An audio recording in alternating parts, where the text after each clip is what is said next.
प्रधानमंत्री नरेंद्र मोदी आज उत्तर प्रदेश के अलीगढ़ दौरे पर हैं। प्रधानमंत्री करीब 11:15 अलीगढ़ पहुंचे थे, जहां मुख्यमंत्री योगी आदित्यनाथ और राज्यपाल आनंदीबेन पटेल ने उनका जोरदार स्वागत किया। अलीगढ़ में प्रधानमंत्री मोदी ने राजा महेंद्र प्रताप सिंह राज्य विश्वविद्यालय का शिलान्यास किया और डिफेंस कॉरिडोर की आधारशिला भी रखी। राज्य विश्वविद्यालय शिलान्यास कार्यक्रम के दौरान उत्तर प्रदेश के पूर्व मुख्यमंत्री और राम मंदिर आंदोलन के प्रमुख नेताओं में शुमार कल्याण सिंह को प्रधानमंत्री ने याद किया और भावुक भी नजर आए। उन्होंने कहा कि अगर आज कल्याण सिंह होते तो बेहद खुश होते। साथ ही नरेंद्र मोदी ने कहा कि आजादी की लड़ाई में कई ऐसे योद्धा हैं जिनका परिचय नई पीढ़ी से नहीं करवाया गया। 20वीं सदी की गलतियों को 21वीं सदी में भारत सुधार रहा है। कार्यक्रम के दौरान उत्तर प्रदेश के मुख्यमंत्री योगी आदित्यनाथ ने भी जनता को संबोधित किया। इस दौरान उन्होंने कोरोना महामारी का जिक्र भी किया। उन्होंने पीएम मोदी का आभार जताया कि कैसे देश में हर किसी को कोरोना वैक्सीन लगाई जा रही। उन्होंने कहा कि पीएम मोदी की अगुवाई में भारत दुनिया के लिए मिसाल बना हुआ है। साथ ही उन्होंने ये भी कहा कि राजा महेंद्र प्रताप सिंह राज्य विश्वविद्यालय से शिक्षा क्षेत्र में राज्य के साथ ही देश को भी बढ़ावा मिलेगा।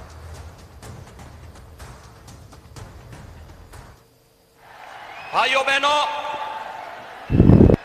जब पूरी दुनिया कोरोना महामारी से त्रस्त है और प्रस्त है, तब देश के अंदर जीवन और जीविका दोनों को बचाने का एक अद्भुत प्रबंधन और मार्गदर्शन देने, गरीब कल्याण पैकेज के माध्यम से हर एक गरीब को उसकी आवश्यकता के अनुरूप, चाहे वह प्रधानमंत्री अन्न योजना या फिर अन्य सभी योजनाओं से आच्छादित करने का कार्य रहा हो, या आत्मनिर्भर पैकेज के माध्यम से प्रत्येक तबके को स्वावलंबन की ओर अग्रसर करने का, और जब कोरोना महामारी से बचाव की बात आई, दो स्वदेशी वैक्सीन दे करके अपने देश के प्रति अपनी आत्मीय संवेदना व्यक्त करते हुए 75 करोड़ लोगों को अब तक कोरोना का डोज उपलब्ध करवाने के ऐतिहासिक लक्ष्य को प्रदान करने के लिए मैं आदरणीय प्रधानमंत्री जी का उत्तर प्रदेश की जनमानस की ओर से हृदय से स्वागत और अभिनंदन करता हूं।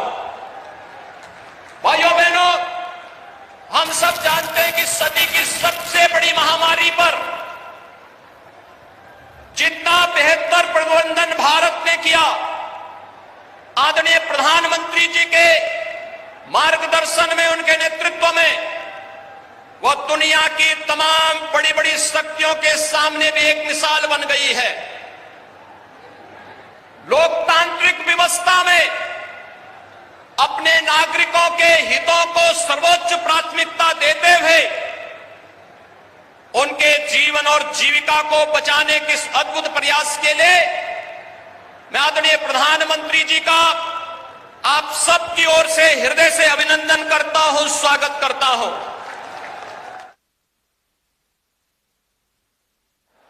एक एक योजना लागू करने के लिए दर्जनों बार केंद्र की तरफ से चिट्ठी लिखी जाती थी, लेकिन यहां उस गति से काम नहीं होता था। ये मैं 2017 के पहले की बात कर रहा हूं।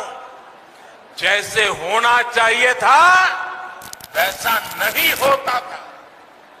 साथियों, यूपी के लोग भूल नहीं सकते कि पहले यहां किस तरह के घोटाले होते थे, किस तरह राजकाज को भ्रष्टाचारियों के हवाले कर दिया गया था।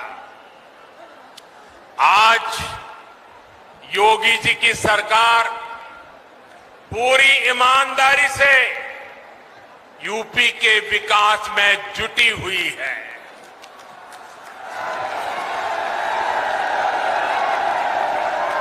एक दौर था जब यहां शासन प्रशासन गुंडों और माफियाओं की मनमानी से चलता था। लेकिन अब वसूली करने वाले, माफिया राज चलाने वाले सलाखों के पीछे है। मैं पश्चिम उत्तर प्रदेश के लोगों को विशेष तौर पर याद दिलाना चाहता हूं, इसी क्षेत्र में गरीब की सुनवाई भी है, गरीब का सम्मान भी है। योगी जी के नेतृत्व में यूपी की बदलती कार्यशैली का एक बहुत बड़ा प्रमाण है। सबको वैक्सीन, मुफ्त वैक्सीन अभियान। उत्तर प्रदेश अभी तक 8 करोड़ से अधिक टीके लगा चुका है। देश में एक दिन में सबसे ज्यादा टीकाकरण का रिकॉर्ड भी यूपी के ही नाम है। कोरोना के इस संकट काल में गरीब की चिंता सरकार की सर्वोच्च प्राथमिकता है। कोई गरीब भूखा ना रहे, इसके लिए महीनों से मुफ्त अनाज दिया जा रहा है। गरीबों को भूखमरी से बचाने के लिए जो काम दुनिया के बड़े बड़े देश नहीं कर पाए, वो आज भारत कर रहा है। ये हमारा उत्तर प्रदेश कर रहा है। चलिए, इस खबर से आज फिलहाल इस बुलेटिन में बस इतना ही। आप देखते रहे जनता टीवी। नमस्कार।